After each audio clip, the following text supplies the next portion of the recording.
Sir આપણું નામ ઇકબાલ કડીવાલા, નવી સિવિલ હોસ્પિટલ સુરત। સર આજે શું પ્રોગ્રામ રાખેલો હતો અને આજે કઈ માલા ડુમસના દીપકભાઈ ઇજારદાર જે છે એ હર હંમેશા સિવિલ હોસ્પિટલમાં ડોનેશન આપતા હોય છે। થોડા દિવસ પહેલાં પણ એમને 4.5 લાખ રૂપિયાનું ચેકથી દાન આપવામાં આવ્યું।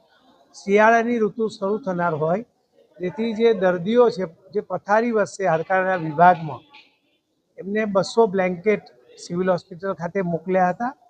તબીબી અધિક્ષક ડૉક્ટર ધારિત્રીબેન પરમાર અને અન્ય જે એસોસિએશનના હોદ્દેદારોની ઉપસ્થિતિમાં દર્દીઓ અને એના સ્નેહીજનોને આજે બ્લેન્કેટનું વિતરણ કરવામાં આવ્યું। આ બ્લેન્કેટ એઓ પોતાના ઘરે લઈ જશે।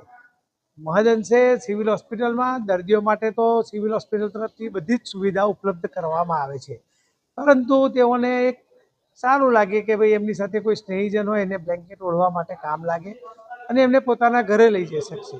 તો આ તબક્કે હું જે દીપકભાઈ છે તેમનો પણ આભાર વ્યક્ત કરું છું ને તબીબી અધિક્ષકને પણ આભાર વ્યક્ત કરું છું કે આ શિયાળાની ઋતુ શરૂ થનાર હોય અને દર્દીને સિવિલ હોસ્પિટલમાં મોટે ભાગે ગરીબ અને જરૂરિયાતમંદ દર્દીઓ દાખલ હોય છે, એવા સંજોગોમાં આ બ્લેન્કેટ એમને ઠંડીની ઋતુમાં ખરેખર કામ લાગશે। તેથી હું દીપકભાઈનો આભાર પણ વ્યક્ત કરું છું। મેસેજ આપશો?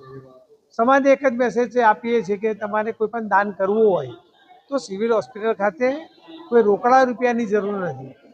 ઋતુ પ્રમાણે ફળ ફળાદી કે આવી કોઈ વસ્તુઓ આપીને અથવા તો વધારે મોટું દાન કરવું હોય તો ચેકથી કે કોઈ મોટા સાધનો આપવા હોય તો એ આપી શકે છે। અને આ આંગળી ચૂંધવાનું પુણ્ય છે। અહીં આ આદિવાસી વિસ્તારની દક્ષિણ ગુજરાતની સૌથી મોટી સિવિલ હોસ્પિટલ, તેમાં તમામ સુવિધાઓ ઉપલબ્ધ છે, સારા એવા ઓપરેશનો થાય છે અને આ જ હોસ્પિટલ કોવિડ હોય, પ્લેગ હોય કે રેલ હોય એને ખડે પગે તમામ કર્મચારીઓએ તબીબોએ સેવા બજાવી છે। તો આ સિવિલ હોસ્પિટલમાં આ એક આંગળી ચીંધવાનું પુણ્ય છે। કોઈ જન્મદિવસની ઉજવણી પણ દર્દીઓ સાથે કરતા હોય છે તો પાર્ટી પ્લોટમાં ખર્ચો ના કરતા પોતાનો જન્મદિવસ દર્દીઓને આશીર્વાદ મેળવીને કરે એ ભગવાનનું સૌથી ઉત્તમ કાર્ય છે।